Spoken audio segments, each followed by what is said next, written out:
नमस्कार। खबरों के इस बुलेटिन में तुहाडा स्वागत है। मैं हरमन शंकर। पहला पेश ने चोणवीं खबरां। प्रधानमंत्री नरेंद्र मोदी ने कहा कि सरकार ने यह यकीनी बनाने लई कई उपराले किए हैं कि किसानों को खादां की सबसिडी ते कोई कमी ना आवे।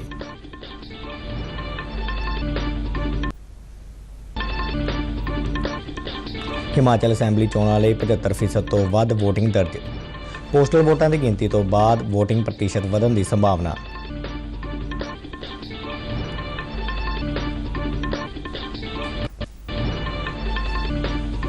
वणज ਅਤੇ सनअत मंत्री पीयूष गोयल ने कहा कि दुनिया हुण भारत दीआं समर्थावां नूं मानता दे रही है।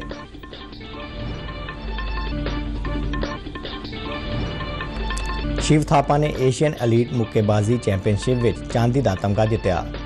भारत ने 4 सोन 2 चांदी ਅਤੇ 6 कांसे के तमगिਆਂ समेत कुल 12 मैडल जिते।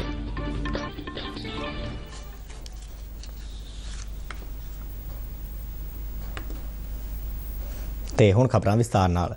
प्रधानमंत्री नरेंद्र मोदी ने कहा कि आने वाले समय में भारत यूरिया का एकमात्र ब्रांड होगा जिहड़ा किसानों को उपलब्ध करवाया जाएगा। कल तेलंगाना में Ramagundam fertilizer and chemicals limited plant राष्ट्र को समर्पित करते हुए प्रधानमंत्री ने कहा कि खादां की कीमत और गुणवत्ता पहला ही तय की जाएगी। किसानों को खादां ते दित्ती जा रही सबसिडी बारे प्रधानमंत्री ने कहा कि इस तो पहला किसानों को यूरिया की कालाबाजारी कारण वड्डी रकम चुकानी पैंदी सी।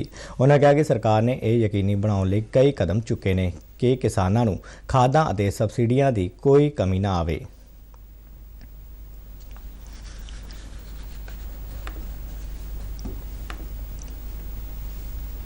प्रधानमंत्री नरेंद्र मोदी ने कहा कि सिंगारेनी कोलियर्स कंपनी लिमिटेड का निजीकरण नहीं किया जाएगा। उन्होंने लोगों को अपील की कि वह इस संबंधी अफवाहों पर ध्यान ना दें। प्रधानमंत्री ने सारे हिस्सेदारों को बुनियादी ढांचे के विकास लिए एकजुट होकर काम करने का सद्दा दिता। प्रधानमंत्री ने Bhadrachalam road सत्तूपल्ली railway line project राष्ट्र को समर्पित किया। 3 हाईवे विस्तार प्रोजैक्टों का नींह पत्थर रखा। इस मौके पर बोलदे केंद्रीय सैर सपाटा मंत्री जी किशन रेड्डी ने कहा कि रामगुंडम विखे जमीन अलाट होने तो बाद ESI अस्पताल का निर्माण किया जाएगा। उन्होंने कहा कि सरकार वचनबद्धता नाल विकास लई हर उपराले कर रही है। हिमाचल प्रदेश में विधान सभा चोणां लई 75% तो वध मतदान दर्ज किया गया है। सूबे दीआं सारियां 68 सीटां लई कल वोटां पाईआं। पोस्टल बैलेट दीआं 5 श्रेणियां नूं जोड़न तो बाद कुल वोटिंग फीसद वधन की संभावना है। दून सीट ते सब तो वध 85.2% वोटिंग दर्ज की गई, जदों कि शिमला शहरी हल्के 'च सब तो घट 62.53% वोटिंग दर्ज हुई। 2017 दी विधान सभा चोणां दौरान वोटिंग प्रतिशत 75.57 सी। सूबे में वोटां की गिनती 8 दसंबर को होगी। लाहौल स्पीति असैंबली हल्के दे टांशी गंग पोलिंग स्टेशन ते दर्ज सारे 52 वोटरां ने अपने वोट के हक की वरतों की, यानी इस पोलिंग स्टेशन पर 100% वोटिंग दर्ज की गई। इस पोलिंग स्टेशन के सारे वोटर अपनी रवायती पोशाक विच पुजे और प्रशासन वालों उन्हां दा सन्मान किया गया। 4 वोटर अजिहे भी सन जिन्हां पहली बार वोट के हक की वरतों की। पहली बार वोट डाला, मुझे खुशी हो रही है कि ये अब मतदान के माध्यम जनप्रतिनिधि चुन सकती हूँ। बेहतर सरकार के लिए मतदान ज़रूरी है। मैंने विश्व के सबसे ऊंचे केंद्र टाशीगंग में वोट डाला। मैं हमेशा से उम्मीद की थी कि मैं कब वोट डालूंगी। लोकतंत्र में मतदान बहुत बड़ी भूमिका निभाती है। आप भी मतदान करें। धन्यवाद। हाईएस्ट पोलिंग स्टेशन में आज मैंने पहली बार वोट डाला है और मुझे बहुत खुशी हो रही है। वोटिंग के लिए धर्मशाला से स्पेशल आया हूँ। मैं पिछली रात को यहाँ पहुँचा था, तो मेरा सबसे कहना है कि सब वोट अपना डालें। सब ने अपना वोट जरूर डालना है। सूबे में कई बूथों ते मिथे समय 5 बजे तो बाद भी वोटिंग जारी रही। कुछ थावां ते EVM खराबी और होर कारणों करके देर रात तक पोलिंग जारी रही। पोलिंग दौरान सूबे 'च मौसम साफ रहा, जबकि बर्फबारी वाले इलाकों 'च तापमान 0 तो हेठा दर्ज किया गया। इन्हां इलाकों 'च तापमान 0 तो हेठा होने ते भी वोटर अपनी वोट पाउण पुजे। चोण दंगल में भारतीय जनता पार्टी, कांग्रेस, आम आदमी पार्टी, CPIM, ਬਸਪਾ ਅਤੇ ਆਜ਼ਾਦ ਉਮੀਦਵਾਰਾਂ ਸਮੇਤ 412 ਉਮੀਦਵਾਰਾਂ ਦਾ ਸਿਆਸੀ ਭਵਿੱਖ EVM ਮਸ਼ੀਨਾਂ ਵਿੱਚ ਬੰਦ ਹੋ ਗਿਆ ਹੈ।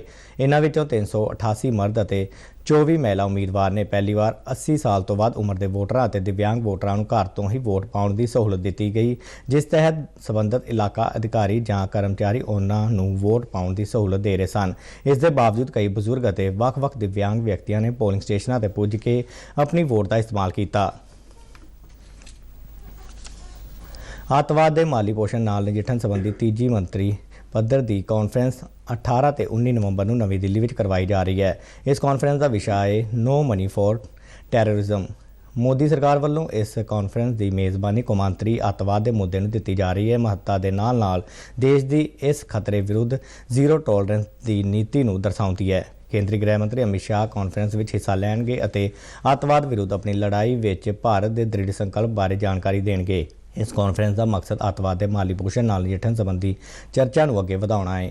ਇਹ ਕਾਨਫਰੰਸ ਦੇਸ਼ਾਂ ਵਿਚਾਲੇ ਸਮਝ ਅਤੇ ਸਹਿਯੋਗ ਬਣਾਉਣ ਲਈ ਭਾਰਤ ਵੱਲੋਂ ਕੀਤੇ ਜਾ ਰਹੇ ਯਤਨਾਂ ਨੂੰ ਅੱਗੇ ਵਧਾਏਗੀ। ਕੇਂਦਰੀ ਗ੍ਰਹਿ ਮੰਤਰਾਲਾ ਵੱਲੋਂ ਜਾਰੀ ਇੱਕ ਬਿਆਨ ਵਿੱਚ ਕਿਹਾ ਗਿਆ ਹੈ ਕਿ ਕਾਨਫਰੰਸ ਦਾ ਮੰਤਵ 2018 ਵਿੱਚ ਪੈਰਿਸ ਅਤੇ 2019 ਵਿੱਚ ਮੈਲਬੌਰਨ ਵਿੱਚ ਹੋਈਆਂ ਪਿਛਲੀਆਂ ਦੋ ਕਾਨਫਰੰਸਾਂ ਵਿੱਚ ਕੌਮਾਂਤਰੀ ਭਾਈਚਾਰੇ ਵੱਲੋਂ ਅੱਤਵਾਦੀ ਫੰਡਿੰਗ ਦਾ ਮੁਕਾਬਲਾ ਕਰਨ ਵਾਲੇ ਵਿਚਾਰ ਵਟਾਂਦਰੇ ਨੂੰ ਅੱਗੇ ਵਧਾਉਣਾ ਹੈ। ਇਸ ਵਿੱਚ ਅੱਤਵਾਦ ਦੇ ਮਾਲੀ ਪੋਸ਼ਣ ਦੇ ਸਾਰੇ ਪਹਿਲੂਆਂ ਦੇ ਤਕਨੀਕੀ, ਕਾਨੂੰਨੀ, ਰੈਗੂਲੇਟਰੀ ਅਤੇ ਸਹਿਯੋਗ ਪਹਿਲੂਆਂ ਤੇ ਚਰਚਾ ਸ਼ਾਮਲ ਹੋਵੇਗੀ। ਇਸ 2 ਰੋਜ਼ਾ ਕਾਨਫਰੰਸ ਵਿੱਚ 75 ਦੇਸ਼ਾਂ ਅਤੇ ਅੰਤਰਰਾਸ਼ਟਰੀ ਸੰਸਥਾਵਾਂ ਦੇ ਪ੍ਰਤੀਨਿਧਾਂ ਨੂੰ ਵਿਸਤ੍ਰਿਤ ਵਿਚਾਰ ਵਟਾਂਦਰੇ ਲਈ ਆਪਣੇ ਵਿਚਾਰ ਪ੍ਰਗਟ ਕਰਨ ਦਾ ਮੌਕਾ ਮਿਲੇਗਾ।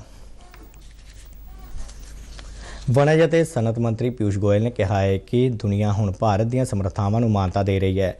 ਗੋਇਲ ਨੇ ਭਰੋਸਾ ਪ੍ਰਗਟਾਇਆ ਕਿ ਭਾਰਤ ਅਗਲੇ 25 ਸਾਲਾਂ ਵਿੱਚ ਇੱਕ ਵਿਸ਼ਵ ਸ਼ਕਤੀ ਬਣ ਜਾਵੇਗਾ। ਕੱਲ੍ਹ ਨਵੀਂ ਦਿੱਲੀ ਵਿੱਚ ਇੱਕ ਸਮਾਗਮ ਨੂੰ ਸੰਬੋਧਨ ਕਰਦਿਆਂ ਕੇਂਦਰੀ ਮੰਤਰੀ ਨੇ ਕਿਹਾ ਕਿ ਸਰਕਾਰ ਭਾਰਤ ਦੇ ਹਿੱਤਾਂ ਨੂੰ ਸਭ ਤੋਂ ਵੱਧ ਤਰਜੀਹ ਦਿੰਦੀ ਹੈ। ਭਾਰਤ ਵਿਆਪਕ ਵਿਚਾਰ ਵਟਾਂਦਰੇ ਤੋਂ ਬਾਅਦ ਹੀ ਮੁਕਤ ਵਪਾਰ ਸਮਝੌਤੇ ਵਿੱਚ ਸ਼ਾਮਲ ਹੋਇਆ ਹੈ। ਗੋਇਲ ਨੇ ਕਿਹਾ ਕਿ ਭਾਰਤ ਦੇ ਵਿਸ਼ਾਲ ਬਾਜ਼ਾਰ, ਵਿਸ਼ਾਲ ਆਬਾਦੀ ਦੇ ਫਾਇਦੇ ਅਤੇ ਪ੍ਰਤਿਭਾ ਦੇ ਕਾਰਨ ਵਿਸ਼ਵ ਆਪਣੇ ਆਰਥਿਕ ਵਿਕਾਸ ਲਈ ਭਾਰਤ ਤੇ ਨਿਰਭਰ ਹੈ।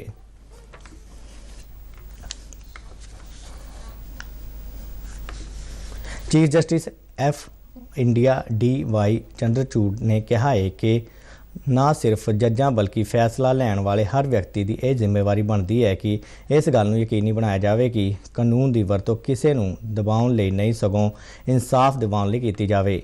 ਇੱਕ ਅਖਬਾਰ ਵੱਲੋਂ ਕਰਵਾਏ ਗਏ ਸਮਾਗਮ ਦੌਰਾਨ ਬੋਲਦਿਆਂ ਉਹਨਾਂ ਕਿਹਾ ਕਿ ਲੋਕਾਂ ਦੀਆਂ ਬਹੁਤ ਸਾਰੀਆਂ ਆਸਾਂ ਹੁੰਦੀਆਂ ਨੇ, ਪਰ ਸਾਨੂੰ ਅਦਾਲਤ ਦੀ ਹੱਦ ਦੇ ਨਾਲ ਅਦਾਲਤਾਂ ਦੀ ਬਤੌਰ ਸੰਸਥਾ ਸਮਰੱਥਾ ਨੂੰ ਵੀ ਸਮਝਣਾ ਚਾਹੀਦਾ ਹੈ।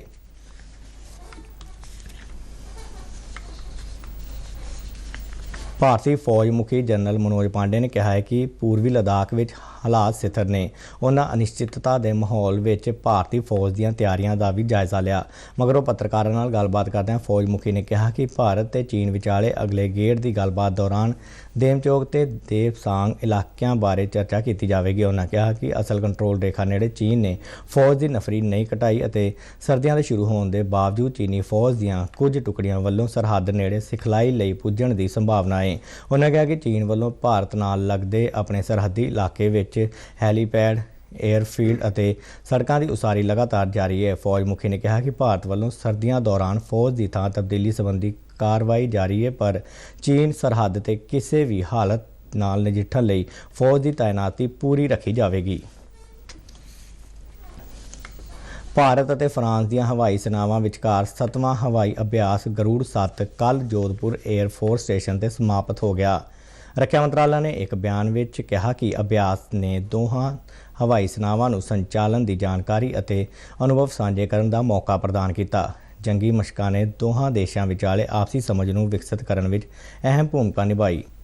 ਪੰਜਾਬ ਅਤੇ ਹਰਿਆਣਾ ਹਾਈ ਕੋਰਟ ਦੇ ਜੱਜ ਅਤੇ ਪੰਜਾਬ ਰਾਜ ਕਾਨੂੰਨੀ ਸੇਵਾਵਾਂ ਅਥਾਰਟੀ ਦੇ ਕਾਰਜਕਾਰੀ ਚੇਅਰਮੈਨ ਜਸਟਿਸ ਤਜਿੰਦਰ ਸਿੰਘ ਢੀਂਡਸਾ ਦੀ ਅਗਵਾਈ ਹੇਠ ਕੱਲ੍ਹ ਸੂਬੇ ਭਰ ਵਿੱਚ ਫਿਜ਼ੀਕਲ ਅਤੇ ਆਨਲਾਈਨ ਢੰਗ ਰਾਹੀਂ ਕੌਮੀ ਲੋਕ ਅਦਾਲਤਾਂ ਲਗਾਈਆਂ ਗਈਆਂ। ਇਹਨਾਂ ਲੋਕ ਅਦਾਲਤਾਂ ਵਿੱਚ ਕੁੱਲ 445 ਬੈਂਚਾਂ ਕੋਲ ਤਕਰੀਬਨ 2,35,534 ਕੇਸ ਸੁਣਵਾਈ ਲਈ ਪੇਸ਼ ਹੋਏ। ਇਸ ਦੌਰਾਨ ਵਿਆਹ ਸੰਬੰਧੀ ਝਗੜਿਆਂ, ਜਾਇਦਾਦ ਦੇ ਝਗੜਿਆਂ, ਚੈੱਕ ਬਾਊਂਸ ਦੇ ਕੇਸ, ਮਜ਼ਦੂਰੀ ਸੰਬੰਧੀ ਮਾਮਲੇ, ਕ੍ਰਿਮੀਨਲ ਕੰਪਾਊਂਡੇਬਲ ਕੇਸ, ਵੱਖ-ਵੱਖ FIRs ਦੀਆਂ ਕੈਂਸਲੇਸ਼ਨ, ਅਨਟ੍ਰੇਸਡ ਰਿਪੋਰਟਾਂ ਆਦਿ ਨਾਲ ਸੰਬੰਧਿਤ ਲੰਬੇ ਸਮੇਂ ਤੋਂ ਲਟਕਦੇ ਆ ਰਹੇ ਮਾਮਲਿਆਂ 'ਤੇ ਸੁਣਵਾਈ ਕੀਤੀ ਗਈ। ਇਸ ਤੋਂ ਇਲਾਵਾ ਧਿਰਾਂ ਦੀ ਸਹਿਮਤੀ ਨਾਲ ਵੱਖ-ਵੱਖ ਫੈਸਲੇ ਕੀਤੇ ਗਏ। ਲੀਗਲ ਸਰਵਿਸਿਜ਼ ਅਥਾਰਟੀਜ਼ ਐਕਟ 1987 ਦੇ ਉਪਬੰਧਾਂ ਅਨੁਸਾਰ ਅਦਾਲਤੀ ਫੀਸ ਰਿਫੰਡ ਕਰਨ ਦਾ ਹੁਕਮ ਦਿੱਤਾ ਗਿਆ। ਕੌਮੀ ਕਾਨੂੰਨੀ ਸੇਵਾਵਾਂ ਅਥਾਰਟੀ ਦੀਆਂ ਹਦਾਇਤਾਂ ਤੇ ਕੱਲ੍ਹ ਪੰਜਾਬ ਵਿੱਚ ਵੱਖ-ਵੱਖ ਥਾਵਾਂ ਤੇ ਕੌਮੀ ਲੋਕ ਅਦਾਲਤਾਂ ਦਾ ਆਯੋਜਨ ਕੀਤਾ ਗਿਆ। ਇਹਨਾਂ ਲੋਕ ਅਦਾਲਤਾਂ ਰਾਹੀਂ ਆਪਸੀ ਸਹਿਮਤੀ ਨਾਲ ਮਾਮਲੇ ਸੁਲਝਾਏ ਗਏ। ਜਲੰਧਰ ਵਿੱਚ ਜ਼ਿਲ੍ਹਾ ਤੇ ਸੈਸ਼ਨ ਜੱਜ ਅਤੇ ਜ਼ਿਲ੍ਹਾ ਕਾਨੂੰਨੀ ਸੇਵਾਵਾਂ ਅਥਾਰਟੀ ਦੇ ਚੇਅਰਪਰਸਨ ਰੁਪਿੰਦਰਜੀਤ ਚਹਿਲ ਦੀ ਪ੍ਰਧਾਨਗੀ ਹੇਠ ਲੋਕ ਅਦਾਲਤਾਂ ਦਾ ਆਯੋਜਨ ਕੀਤਾ ਗਿਆ। ਉਹਨਾਂ ਦੱਸਿਆ ਕਿ ਕੁੱਲ 30 ਬੈਂਚ ਸਥਾਪਿਤ ਕੀਤੇ ਗਏ ਅਤੇ 18,678 ਮਾਮਲਿਆਂ ਦਾ ਨਿਪਟਾਰਾ ਮੌਕੇ ਤੇ ਹੀ ਕਰਵਾਇਆ ਗਿਆ। ਇਹਨਾਂ ਕੇਸਾਂ ਵਿੱਚ 41 ਕਰੋੜ 17 ਲੱਖ ਰੁਪਏ ਤੋਂ ਵੱਧ ਦਾ ਮੁਆਵਜ਼ਾ ਦਿਵਾਇਆ ਗਿਆ। ਚੀਫ ਜੁਡੀਸ਼ੀਅਲ ਮੈਜਿਸਟ੍ਰੇਟ ਅਤੇ ਜ਼ਿਲ੍ਹਾ ਕਾਨੂੰਨੀ ਸੇਵਾਵਾਂ ਅਥਾਰਟੀ ਦੀ ਸਕੱਤਰ ਡਾਕਟਰ ਗਗਨਦੀਪ ਕੌਰ ਨੇ ਦੱਸਿਆ ਕਿ ਇਸ ਲੋਕ ਅਦਾਲਤ ਬਾਰੇ ਲੋਕਾਂ ਵਿੱਚ ਕਾਫੀ ਉਤਸ਼ਾਹ ਰਿਹਾ। ਲੋਕ ਅਦਾਲਤ ਦਾ ਆਯੋਜਨ ਕੀਤਾ ਹੋਇਆ। ਇਹਦੇ ਵਿੱਚ ਅਸੀਂ ਟੋਟਲ ਜਿਹੜੇ 30 ਬੈਂਚ ਬਣਾਏ ਨੇ। 25 ਬੈਂਚਸ ਜਿਹੜੇ ਹੈਗੇ ਨੇ ਉਹ ਜਲੰਧਰ ਦੇ ਵਿੱਚ ਤੇ 5 ਬੈਂਚ ਨਕੋਦਰ ਤੇ ਫਲੋਰ ਦੇ ਵਿੱਚ ਲੱਗੇ ਹੋਏ ਨੇ। ਇਸ ਲੋਕ ਅਦਾਲਤ ਦੇ ਵਿੱਚ ਅਸੀਂ 27,000 ਤੋਂ ਉੱਪਰ ਜਿਹੜੇ ਕੇਸ ਟੇਕਅਪ ਕੀਤੇ ਨੇ ਔਰ ਸਾਨੂੰ ਉਮੀਦ ਹੈ ਕਿ ਅਸੀਂ 14 ਤੋਂ 15,000 ਤੱਕ ਜਿਹੜੇ ਕੇਸਿਸ ਨੇ ਉਹ ਡਿਸਪੋਜ਼ ਆਫ ਕਰਾਂਗੇ। ਅੰਮ੍ਰਿਤਸਰ ਵਿੱਚ ਜ਼ਿਲ੍ਹਾ ਤੇ ਸੈਸ਼ਨ ਜੱਜ ਹਰਪ੍ਰੀਤ ਕੌਰ ਰੰਧਾਵਾ, ਫਤਿਹਗੜ੍ਹ ਸਾਹਿਬ ਜ਼ਿਲ੍ਹੇ ਵਿੱਚ ਜ਼ਿਲ੍ਹਾ ਤੇ ਸੈਸ਼ਨ ਜੱਜ ਨਿਰਭਾਉ ਸਿੰਘ ਗਿੱਲ, ਫਾਜ਼ਿਲਕਾ ਜ਼ਿਲ੍ਹੇ ਵਿੱਚ ਜ਼ਿਲ੍ਹਾ ਤੇ ਸੈਸ਼ਨ ਜੱਜ ਜਤਿੰਦਰ ਕੌਰ ਅਤੇ ਪਟਿਆਲਾ ਜ਼ਿਲ੍ਹੇ ਵਿੱਚ ਜ਼ਿਲ੍ਹਾ ਤੇ ਸੈਸ਼ਨ ਜੱਜ ਤਰਸੇਮ ਸਿੰਘ ਮੰਗਲਾ ਦੀ ਨਿਗਰਾਨੀ ਵਿੱਚ ਲੋਕ ਅਦਾਲਤਾਂ ਦਾ ਆਯੋਜਨ ਕੀਤਾ ਗਿਆ।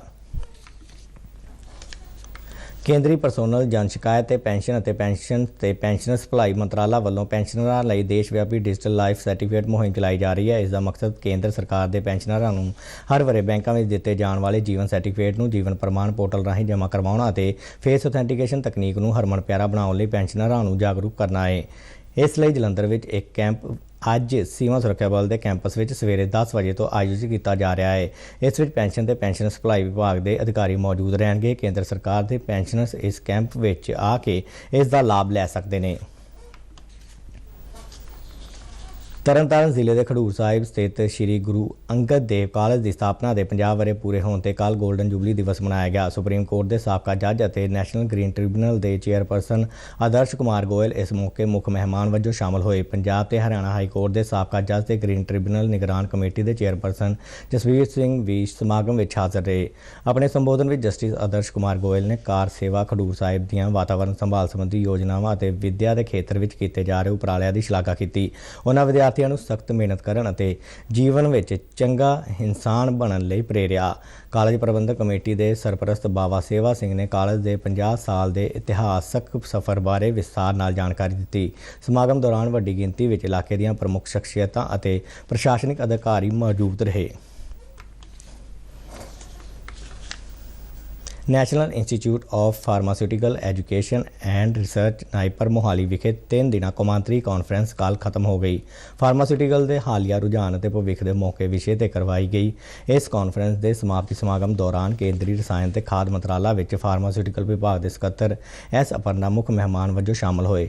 ਆਪਣੇ ਸੰਬੋਧਨ ਵਿੱਚ ਉਹਨਾਂ ਕਿਹਾ ਕਿ ਭਾਰਤ ਫਾਰਮਾਸਿਊਟੀਕਲ ਖੇਤਰ ਵਿੱਚ ਹੁਣ ਇੱਕ ਉੱਭਰਦੀ ਤਾਕਤ ਹੈ ਅਤੇ ਵੱਧਦੀ ਬਰਾਮਦ ਇਸ ਦਾ ਗਵਾਹ ਹੈ। ਉਹਨਾਂ ਕਿਹਾ ਕਿ ਕੋਵਿਡ ਨੇ ਵੀ ਇਹ ਸਾਬਤ ਕੀਤਾ ਹੈ ਕਿ ਭਾਰਤ ਦੁਨੀਆ ਨੂੰ ਸਸਤੀ ਕੀਮਤ ਤੇ ਛੇਤੀ ਦਵਾਈਆਂ ਉਪਲਬਧ ਕਰਵਾਉਣ ਵਾਲਾ ਇੱਕ ਭਰੋਸੇਯੋਗ ਮੁਲਕ ਹੈ। ਐਸ ਅਪਰਨਾ ਨੇ ਫਾਰਮਾਸਿਊਟੀਕਲ ਸੈਕਟਰ ਵਿੱਚ ਹੋਰ ਖੇਤਰਾਂ ਦੀ ਪਛਾਣ ਕਰਕੇ ਖੋਜ ਕੰਮ ਵਧਾਉਣ ਦੇ ਜ਼ੋਰ ਦਿੱਤਾ।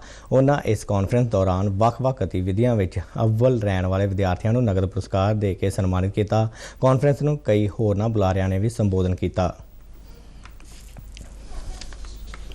ਸਟਾਰ ਭਾਰਤੀ ਮੁੱਕੇਬਾਜ਼ ਸ਼ਿਵ ਥਾਪਾ ਨੇ ਏਸ਼ੀਅਨ ਐਲੀਟ ਮੁੱਕੇਬਾਜ਼ੀ ਚੈਂਪੀਅਨਸ਼ਿਪ 2022 ਵਿੱਚ ਇਤਿਹਾਸਕ ਚਾਂਦੀ ਦਾ ਤਮਗਾ ਜਿੱਤਿਆ ਹੈ। ਇਸ ਚੈਂਪੀਅਨਸ਼ਿਪ ਵਿੱਚ ਭਾਰਤ ਨੇ ਕੁੱਲ 12 ਤਮਗੇ ਹਾਸਲ ਕੀਤੇ ਨੇ। ਥਾਪਾ ਨੇ ਇਸ ਵਕਾਰੀ ਟੂਰਨਾਮੈਂਟ ਵਿੱਚ ਤੀਜਾ ਚਾਂਦੀ ਦਾ ਅਤੇ ਕੁੱਲ ਮਿਲਾ ਕੇ 6ਵਾਂ ਮੈਡਲ ਜਿੱਤਿਆ ਹੈ, ਜਿਸ ਨਾਲ ਉਹ ਚੈਂਪੀਅਨਸ਼ਿਪ ਦੇ ਇਤਿਹਾਸ ਵਿੱਚ ਸਭ ਤੋਂ ਸਫਲ ਪੁਰਸ਼ ਮੁੱਕੇਬਾਜ਼ ਬਣ ਗਿਆ ਹੈ। ਥਾਪਾ ਨੇ ਇਸ ਤੋਂ ਪਹਿਲਾਂ 2017 ਅਤੇ 2021 ਵਿੱਚ ਚਾਂਦੀ ਦੇ ਮੈਡਲ ਜਿੱਤੇ ਸਨ। ਉਸਨੇ 2013, 2015 ਅਤੇ 2019 ਵਿੱਚ ਕਾਂਸੇ ਦੇ ਤਮਗੇ ਜਿੱਤੇ ਸਨ। ਭਾਰਤੀ ਮੁੱਕੇਬਾਜ਼ੀ ਫੈਡਰੇਸ਼ਨ ਵੱਲੋਂ ਜਾਰੀ ਬਿਆਨ ਅਨੁਸਾਰ ਥਾਪਾ ਨੇ ਮਰਦਾਂ ਦੇ 63 ਕਿਲੋਗ੍ਰਾਮ ਭਾਰ ਵਰਗ ਦੇ ਫਾਈਨਲ ਵਿੱਚ ਉਜ਼ਬੇਕਿਸਤਾਨ ਦੇ ਅਬਦੁੱਲਾਏਵ ਰੁਸਲਾਨ ਦੇ ਖਿਲਾਫ ਆਤਮ ਵਿਸ਼ਵਾਸ ਨਾਲ ਖੇਡਣਾ ਸ਼ੁਰੂ ਕੀਤਾ, ਪਰ ਉਸ ਦੇ ਸੱਜੇ ਗੋਡੇ ਵਿੱਚ ਦੂਜੇ ਗੇੜ ਦੌਰਾਨ ਲੱਗੀ ਸੱਟ ਕਾਰਨ ਉਹ ਮੁੱਕੇਬਾਜ਼ੀ ਜਾਰੀ ਰੱਖਣ ਵਿੱਚ ਨਾਕਾਮ ਰਿਹਾ ਅਤੇ ਰੈਫਰੀ ਨੇ ਉਜ਼ਬੇਕਿਸਤਾਨ ਦੇ ਮੁੱਕੇਬਾਜ਼ ਨੂੰ ਜੇਤੂ ਐਲਾਨ ਦਿੱਤਾ। ਆਖਰੀ ਦਿਨ ਚਾਂਦੀ ਦੇ ਮੈਡਲ ਨਾਲ ਭਾਰਤ ਨੇ ਇਸ ਮੁਕਾਬਲੇ ਵਿੱਚ ਕੁੱਲ 12 ਤਮਗੇ ਹਾਸਲ ਕੀਤੇ, ਜਿਨ੍ਹਾਂ ਵਿੱਚ 4 ਸੋਨ, 2 ਚਾਂਦੀ ਅਤੇ 6 ਕਾਂਸੇ ਦੇ ਤਮਗੇ ਸ਼ਾਮਲ ਨੇ। ਖਬਰਾਂ ਦਾ ਬੁਲਟਨ ਸਾਡੇ ਦਰਸ਼ਕ RNV DTK ਜਲੰਧਰ ਦੇ YouTube ਚੈਨਲ, Facebook ਪੇਜ ਅਤੇ Twitter ਹੈਂਡਲ ਤੇ ਵੀ ਦੇਖ ਸਕਦੇ ਨੇ। ਤੇ ਇਸ ਦੇ ਨਾਲ ਹੀ ਖਬਰਾਂ ਦਾ ਇਹ ਬੁਲੇਟਿਨ ਖਤਮ ਹੋਇਆ। ਇਜਾਜ਼ਤ ਦਿਓ। ਨਮਸਕਾਰ।